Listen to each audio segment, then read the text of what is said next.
Welcome back to Oneself. My name is Stephen Maher. With me today, with me always, is Adam Bartleman. Adam, thanks for joining me today, my friend. Thanks for having me, Steven. Of course, folks, what I want to discuss today is shame. Shame's been coming up for me a lot today. Not today, every day, honestly, recently. It's been coming up a lot. I think that's been a core wound of myself and many people, I think. I saw a funny thing the other day where, of course I have, this anxiety within me. I I learned about hell when I was 4 years old. Be a good boy, and otherwise, you'll burn if you're a bad boy. And that programming instilled in many of us at a young age. In addition to that, being a young man and the messaging I was told by coaches or my father, brothers, it's like don't be a pussy, don't cry, don't have feelings, don't have emotions. I was so when I have those feelings, I recognized that I was like ashamed that I was having those feelings, like I was like denying my humanity and having those feelings. And that's not a healthy way to exist, because then I think stuffing down those things within you, it just creates this concoction of turmoil. And I don't think it's a good thing for anybody, right? And you see men do outrageous stuff, whether it's shootings or, shooting in America, right? We have that problem with, these incel men who feel some type of way, lonely or forgotten by society, and then they go and cause violence upon others. And that's the drastic case, I think, that you see, Mhm. right? That's this shame feeling, at its most extreme, at its most violent, where a lot of the everyday, day to day, a lot of men are just doing the thing, right? And it's not just relegated to men. I know that women can feel shame as well. When it comes to these sort of things, I think men are just kind of especially targeted when it comes to this emotion, right? From other men, right? It's like, who set that system up? It's like we did, right? And Mhm. so, in some ways, just want to bring awareness to it, highlight it, recognize that we've built it, we're choosing it. As we say, we're choosing this system.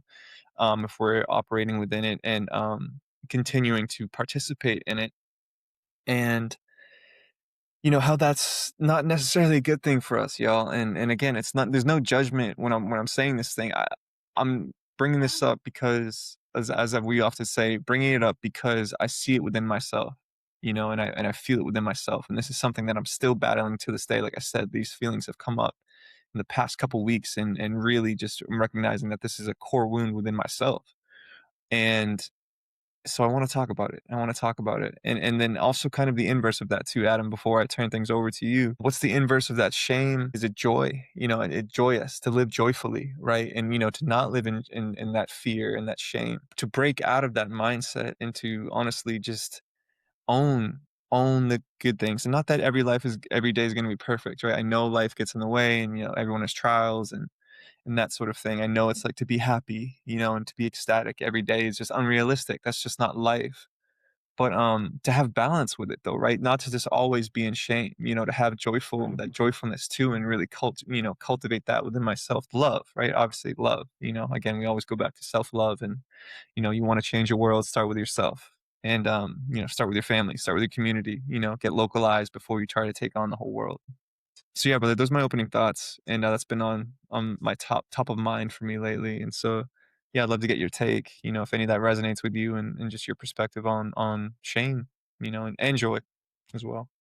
Yeah, I think the way that we express that in our society is very much a reflection of what we've talked about before. That our society is really completely inverted. Like things are backward. So to use the example of men shaming each other for feeling certain emotions, that actually makes us weaker. The idea behind it, or at least the spoken intent of it, is to help each other toughen up, but it does the opposite of that. So, which is observably true, right? Again, like how we talk about embracing feminine energy makes you more of a man, not the opposite.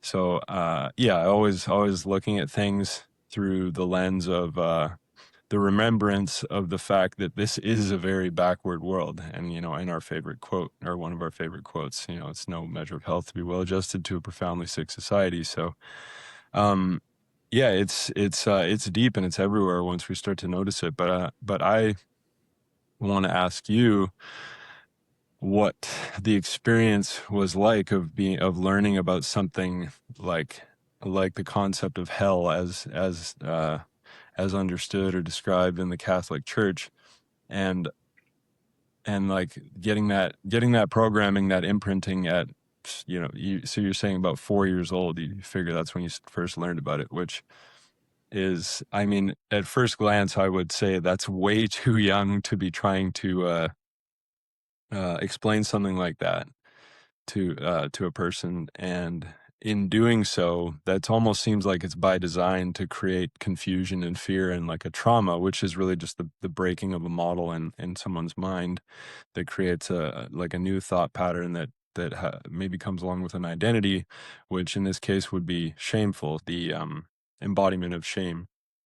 So, like, what do you think that was? What do you think? What do you remember about that experience of learning that then? And how do you feel that impacted you? How do you feel it could have been different if you learned about it later? I think it was anxiety inducing, right? And Yeah, also this just, yeah, the subliminal programming of, yeah, like you're a bad person. I've mentioned this in the past where it's like, you're getting programmed with all this fear messaging, be afraid of hell, be afraid of committing sin, otherwise you'll be damned, to yeah, eternal damnation, right?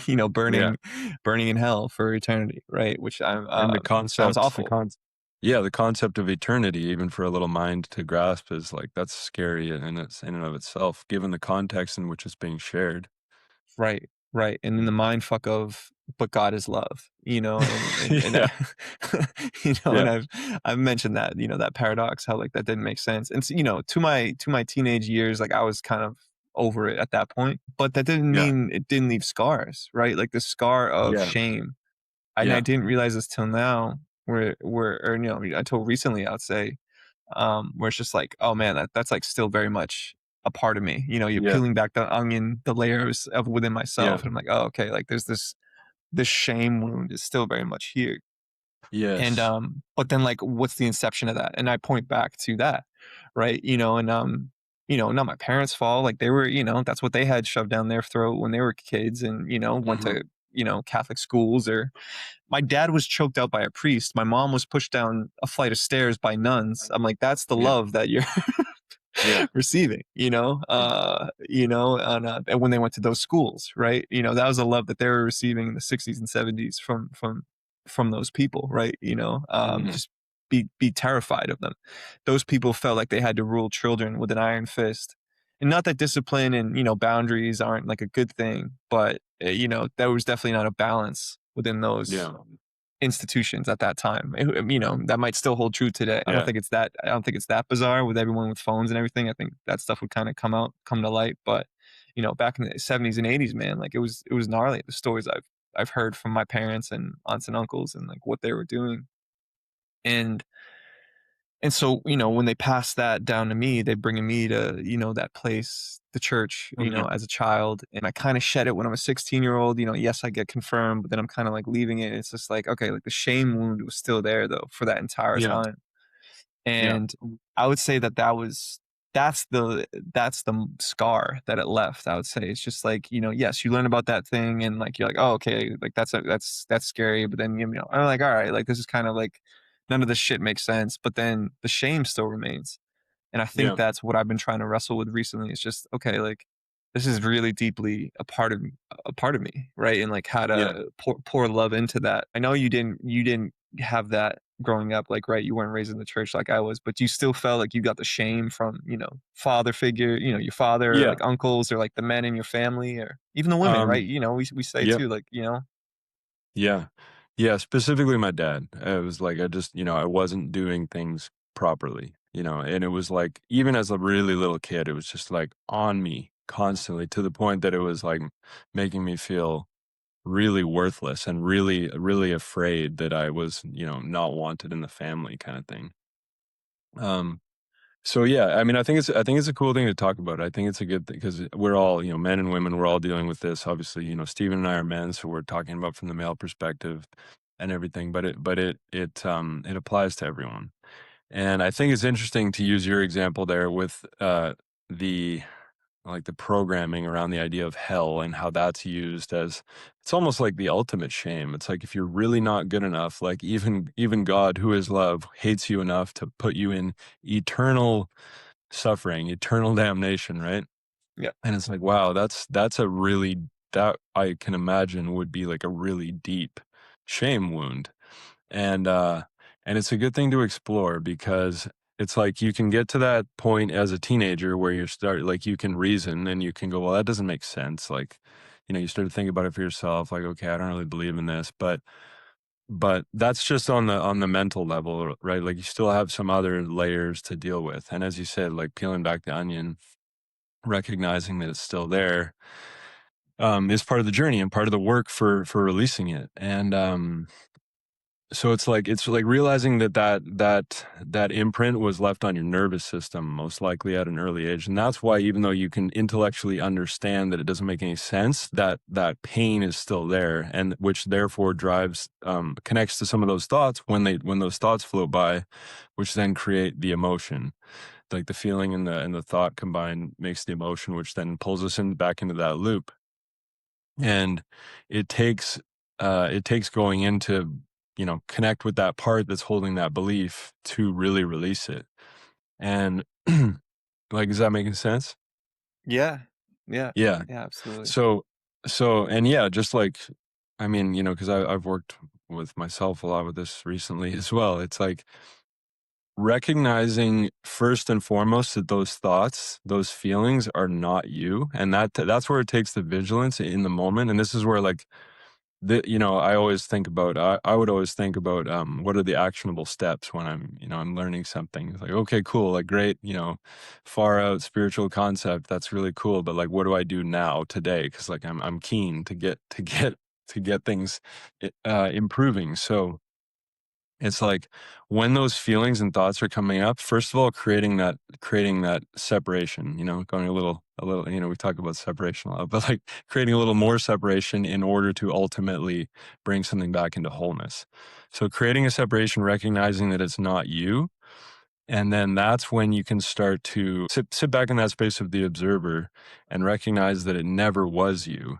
And that's the thing is when it's a little more sticky, a little bit more difficult to let go of is when it's been imprinted early, because then it's, through the development of your mind, your brain, you've been holding these thoughts and these feelings. And so it's much more difficult in those cases, like it can be more difficult to release the attachment or the identification with that narrative in the mind, the part that has that voice that's that's judging you, that's creating that anxiety because it's been there for so long. It's seen that narrator in your head that's judging you for thinking this way or doing these things. It's so familiar because you've been listening to it for so long. It can be quite tricky to recognize that it's not. But that's really peeling back one of those Yeah. layers. Or even remember a time without it. Exactly. We exactly remember not being able to remember a time without it. It's so easy to fall into believing that that just is you. But it's when we create that separation and recognize that, the great old advice, like if the mind is talking, if that voice in the head is talking, then who's listening? So you just create that separation and recognize that you're the observer, and therefore that's not you. Therefore, it never was. And then the more we continue to look at it, the more it unravels. So it's like all of this really always comes down to being focused enough and committed enough to look directly at the pain, which is and so much of that pain, because it's so familiar, it doesn't want to be looked at because, again, like other parts of you feel like it's keeping you safe. So there's this whole kind of protection system around it. But if we can look directly, if we can go into the shadow and look directly at the pain that's hiding there and look at square in the face, it will begin to dissolve, because we know also, even if we don't fully have the wisdom kind of embodied in the moment, we still know that all of it is love. That whatever it is that we're experiencing as fear has to logically has to be distortion. So when we have that in our that knowledge, and and it might take some faith to continuously apply that knowledge, but when we have that knowledge in our back pocket, we can move into that space more courageously and look at that pattern, look at that shame right in the face, and then we just sit with it. And then, so this is oftentimes, in a moment of silence, like I like, we have structured practice, you can get into the pattern of being able to do this in the morning, in a morning meditation sit. My personal favorite time is right when I wake up, in bed, like right when my eyes open and I'm still kind of in that in between state. That's when things are very clear. There's less noise. You can really kind of, in my experience, access those parts more easily. And the more we do it, the more it builds, the easier it gets. But sitting with it and so like, is that making sense so far? Like creating that separation and seeing that voice, seeing that part, that narrative, that energy, however you picture it. Maybe it's a color, like it's different for different people, but you create that separation, recognize that it's not you. Like, that sounds familiar and makes sense? Yeah. Yeah, Yeah. absolutely. Yeah, yeah, same thing with, like with meditation, right? Detaching Yeah. yourself from your thoughts just to being an observer. Yeah, exactly, and getting into that, like we were talking about before, or maybe we messaged about it, that in between space, Mhm. in between the exhale and the inhale, like it's like this subtle space to be in and kind of meditate on that. So anyway, so when we start to like get in contact with these parts and start to find them and and start to feel them, it's like that can be when we turn away again, because when we acknowledge those parts, when we acknowledge that shame, it finally feels seen, and ultimately it's been wanting to be seen, and so it's even been because it's gone unacknowledged for so long. It's kind of in there in the background, like pushing you in those directions, perhaps into situations even that are bringing you more shame because it's trying to be heard. Right? This is why we're carrying things in our karmic blueprint that then magnetize experiences into our lives. It's because everything's trying to come back into resolution always. So once you start to sit there and listen to it, the pain can really start to come out. The pain that you've been managing, that you didn't realize you were managing all of these years, finally starts to pour out. The pain of a 4-year-old that did not understand something and was being told some really dark, evil shit by the people that it trusted, that the kid trusted, like that kind of pain, that really like fearful, really confused little kid pain, and that can start to come out, and that's when we can that's when you really got to sit there in the pocket and really stay focused and look directly at it, because that's when it can be easy to try and distract. Like someone will get up from the meditation, like, oh, like my back hurts right now, like I don't want to sit here anymore, or I'm thirsty all of a sudden, or whatever it is. Other distracting thoughts can come in, and when we observe those come in, you get better at noticing them, because normally they'll come in and distract you and pull you off from looking at the pain, because that was the whole purpose. That was their whole purpose in the first place. So that takes a little training in order to not get pulled away. And if you do, you just come back to center and try again. And there's no right or wrong, so we just keep going.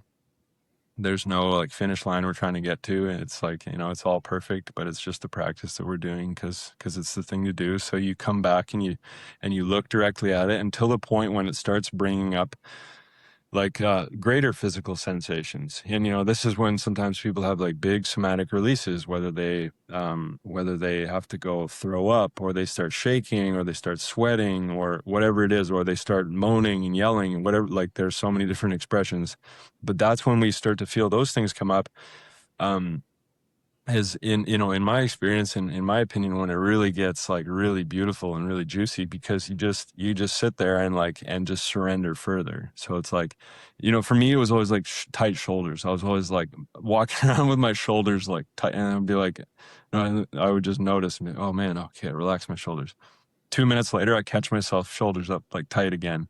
And anyway, so it's just like, when these surges of pain or discomfort or nausea, whatever it is that comes up, is just like relaxing and allowing it, because those are those feelings, those are those expressions, somatic expressions that were trying to come out in the first place to release that. But we attached on because we were, told not to, make a scene, or yeah, like we're all the stuff we're told as boys, don't be a coward, don't be a baby, like all these things that have made us try and hold on to these things in order to fit in. All of those patterns need to be broken, and we break those just by releasing. And so relaxing the body, and this is where it always comes back to the breath, right? Always coming back to the breath, because we'll catch ourselves taking shallow breaths and little chest breaths, but then when we breathe deeper into the belly and we release, like that whole oxygen, like deeper oxygen exchange, it's breath work.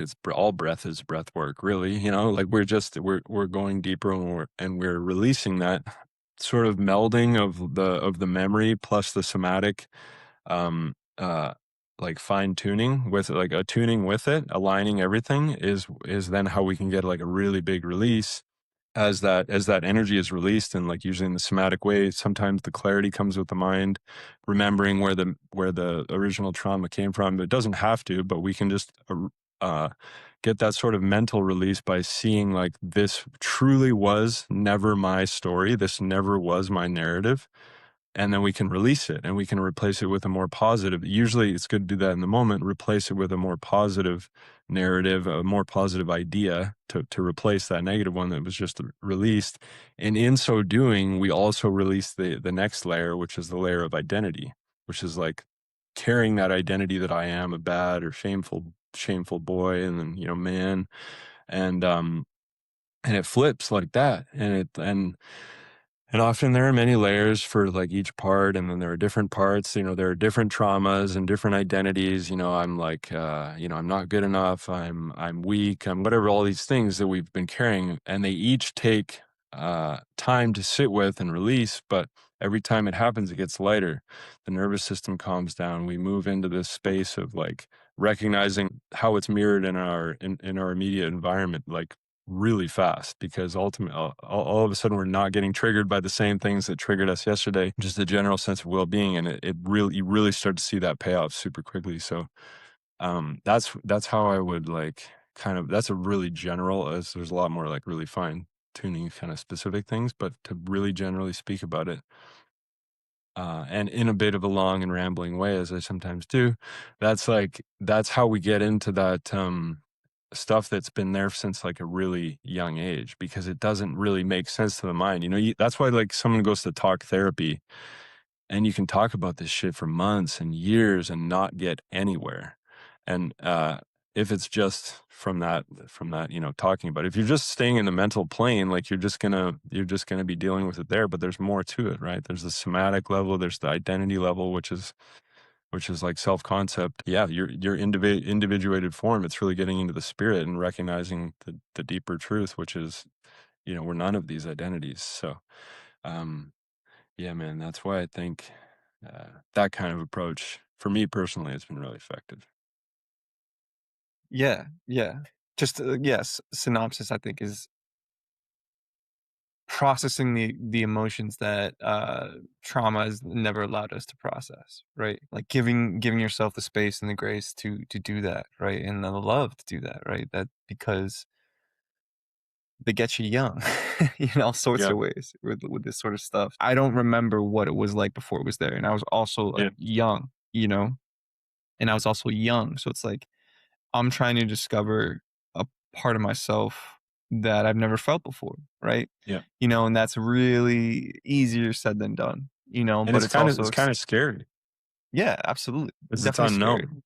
Yeah. Absolutely. Absolutely. Unknown, and but it's also exciting. It's fear and excitement, I feel like for me are very similar, right? Obviously, I'm not trying to Yeah. do things that are scaring the wits out of me, but sometimes if I'm afraid of something, it's like what, but am I also excited? Am I also Yeah. excited to do that thing that's scaring me? Yeah. And so I think It's that's definitely scary. wrapped. Yeah, so it's scary for a reason, because it's like there are stakes, right? That's what makes it Yes. exciting. Yeah, yeah. And the stakes being, yeah, myself, right? Like, trying to reach my highest potential, trying to keep growing, trying to keep evolving, and yeah, the spiritual growth, like we mention often. One of Adam's favorite quotes. There's no U-Haul behind a hearse, right? You can't take any of these material things behind us, but with us into the next, the next plane of existence. But we can, continue our growth spiritually, and carry that into, whatever comes next, right? And so yeah, man, just for me, it's been really interesting recently, and I resonate with a lot of that. Breath has been interesting for a lot of reasons for me. I've been really luckily tuned in to breath recently.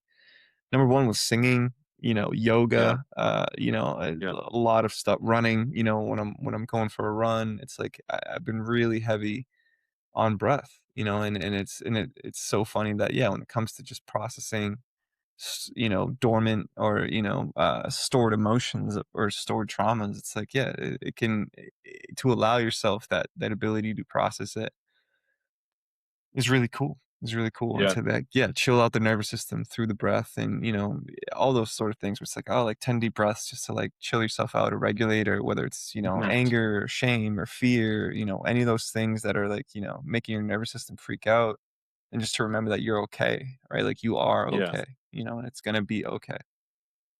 yeah, absolutely. And expanding on one's self-awareness is like going into those memories or feeling those feelings, and then just having the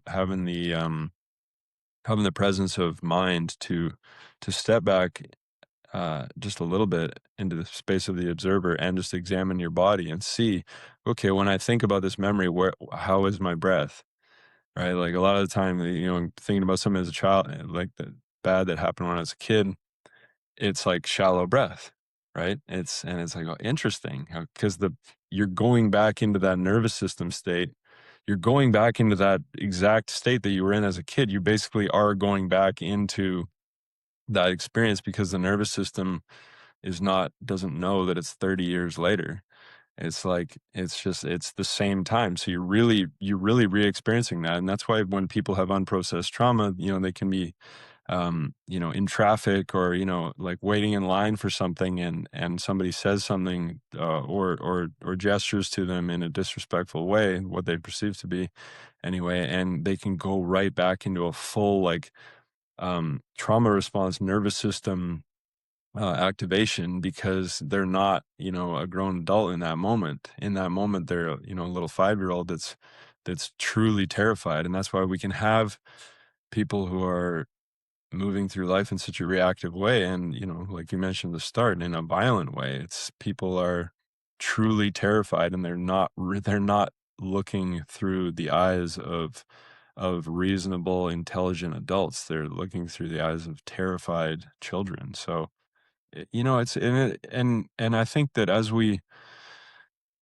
everything, as we begin to understand ourselves more, that's all we have to do. If you really want to understand other people, you want to become like a behavior expert, human behavior expert, like as we always say, keen observer of life, then like that starts and ends really with observing ourselves, and then it expands from there naturally without effort. But if we want to understand other people, we got to understand ourselves. And again, the talk therapy model is, if somebody's going to get their master's in counseling or psychotherapy, and they don't have a degree of self-realization that matches what they're teaching, they are ultimately going to be taking their clients around in circles, because it's important to understand that yeah, that self-realization is really what leads it. And once you can see yourself clearly, you can see others clearly. And then, once you see yourself clearly and, understand your shame, for example, then wow, all of a sudden you have compassion for that part of yourself. You have compassion for the not so proud moments later, the cringy things that happen later in life where you really judge yourself for making bad decisions. It's like all of a sudden it's like, oh, of course, I have compassion for that, for myself, because I understand why I did that, because I was hurting. It's not that I was stupid. It's like my vision was severely clouded by trauma. And then once you find compassion for yourself and forgiveness for yourself, that's when it can extend out to others. You see someone behaving ridiculously, even toward you. And it's like, well, I'm not taking this personally because I know it has nothing to do with me. It doesn't even have anything to do with them as they are right now. It has to do with an unhealed part of them from childhood. So the compassion just becomes so obvious. And this is where, like, a deep self-examination and personal relationship with God is so important, instead of just following a religious doctrine just because and going through ritual.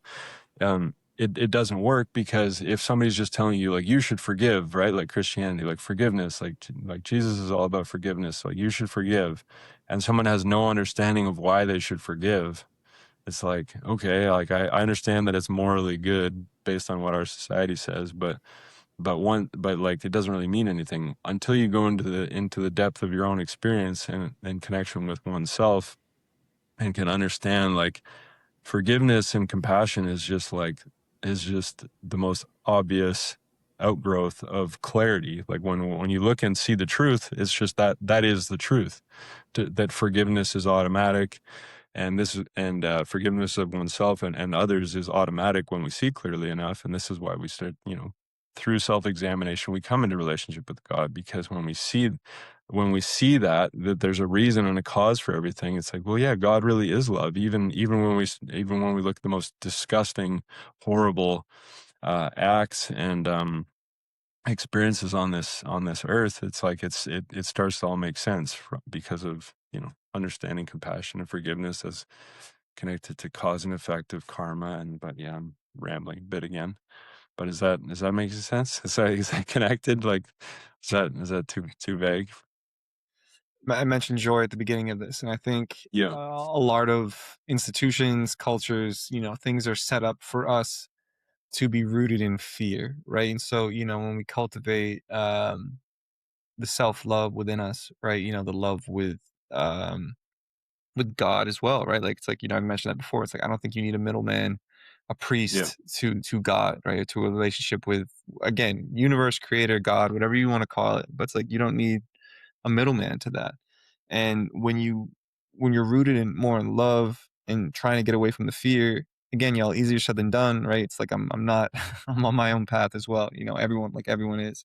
I'm not the Buddha or anything over here. When you're rooted in more love and you have that compassion, that empathy for others, that understanding for others, I think that is almost like an act of rebellion in terms of what the mm, status quo is. When so much of human history has been rooted in fear, when you cultivate love, I think it's rebellious, and that's why you see oftentimes where these prophets or characters like Jesus, for example, um, you know, why do those stories end in tragedy? Why, with yeah, crucifixion or burning at the stake or any of mm, these when people are preaching love, it's like the powers that be really don't like that.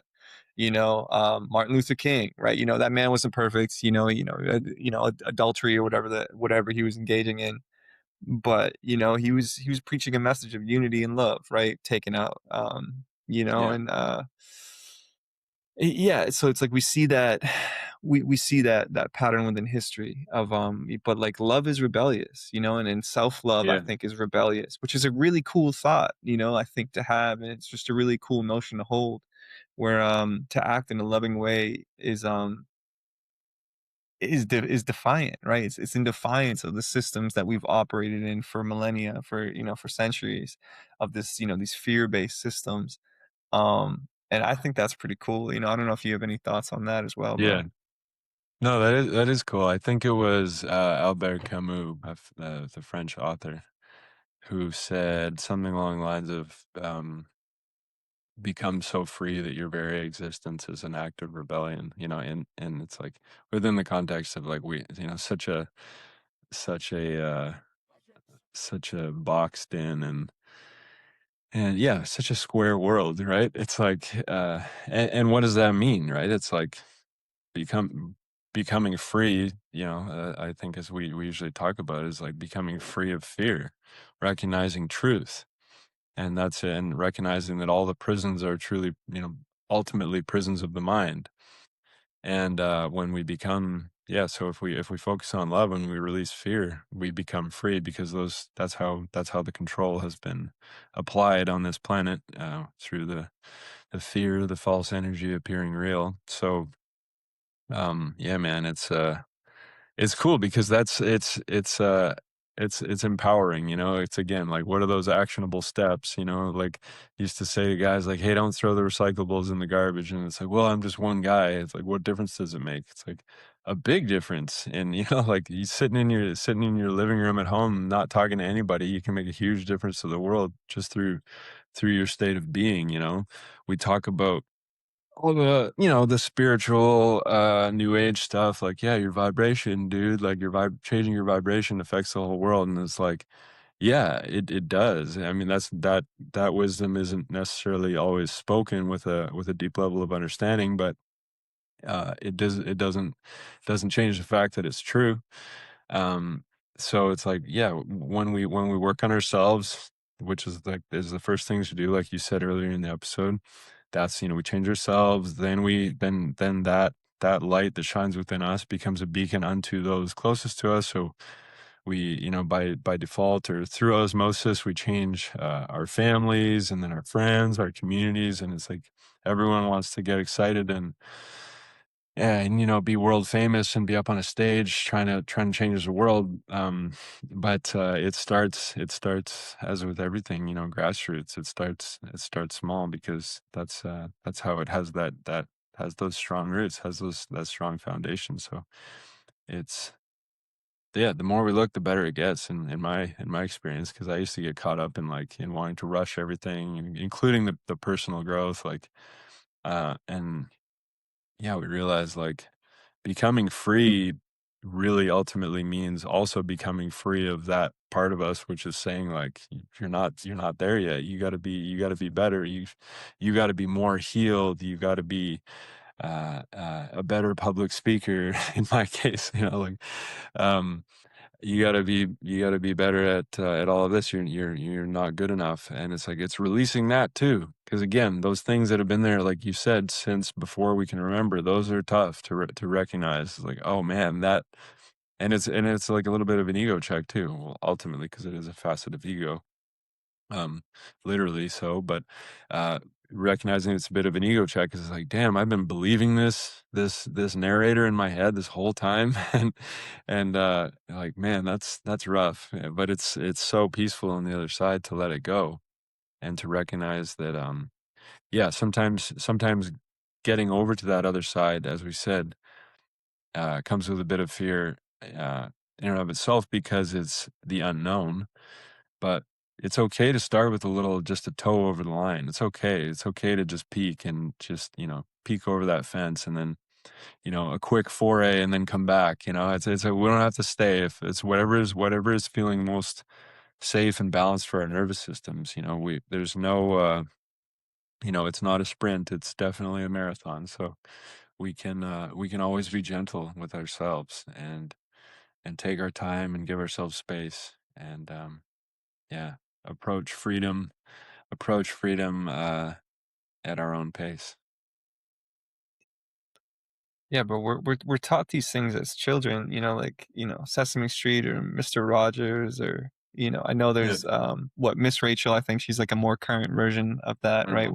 with the kids nowadays. But it's like we're taught these things and then told to ignore them. Yeah, totally.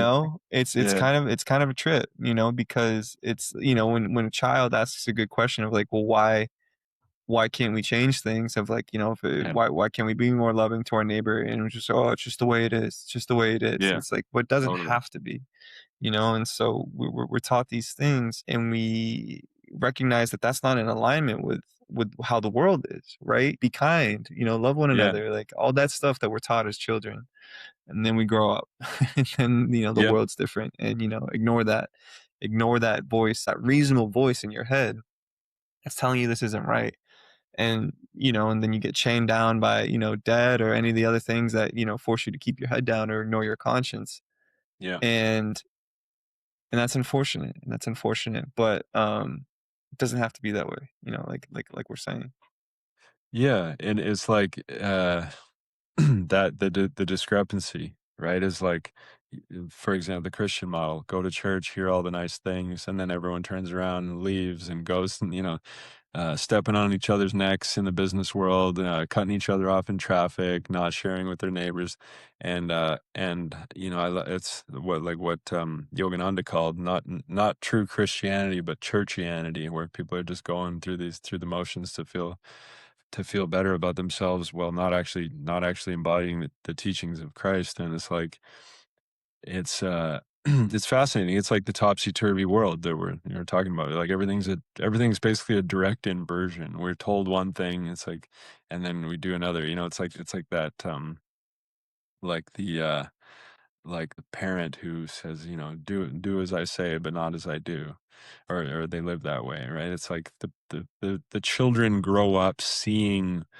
the hypocrisy. The children grow up seeing, and then they become disillusioned themselves, and that's just happened on a societal, on a global scale here, because every and yet we're still kind of addicted to the process, because it has in the past offered some safety. For example, again, the church example, it's like, well, belonging to the community, it offers this sense of safety to me and my family. So I'm not necessarily going to go round some people up after the service and say, like, hey, that didn't make any sense, or this seems rather contradictory, or like, hey, um we are all walking contradictions right now. We're all a bunch of hypocrites. Like, nobody's really saying that, right?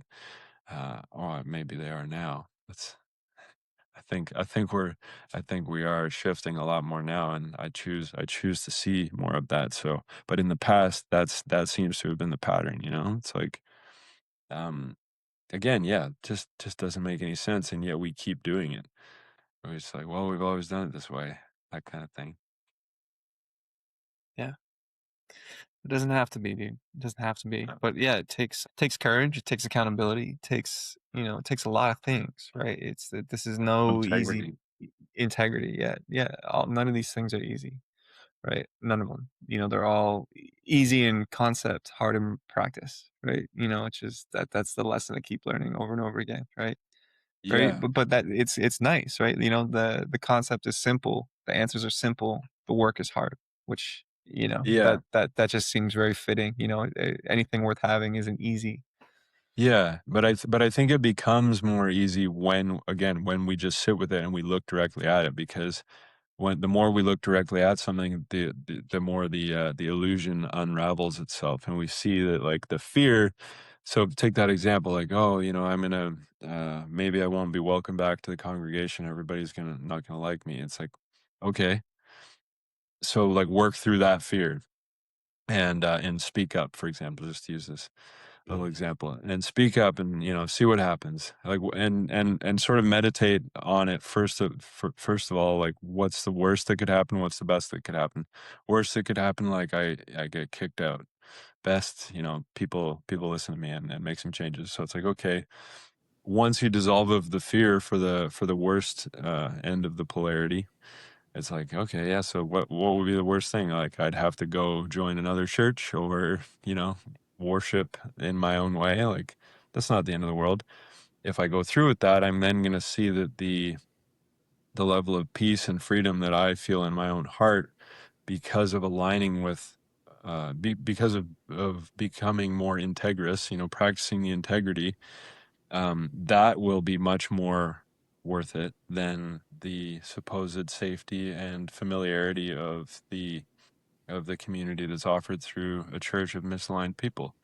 And so I think, it's easy for us to always say, like, easier said than done, right? And it's like, yeah, but until we look at it, and then the doing of it becomes easier, because the doing leads us this state of being, which really underpins the whole thing. And it's like, so yeah, I like to add that, because it's easy to have these conversations and then just walk away from them and be like, yeah, that conversation felt good. The conversation can even feel like the church service. Like, we feel like, good guys for talking about this stuff.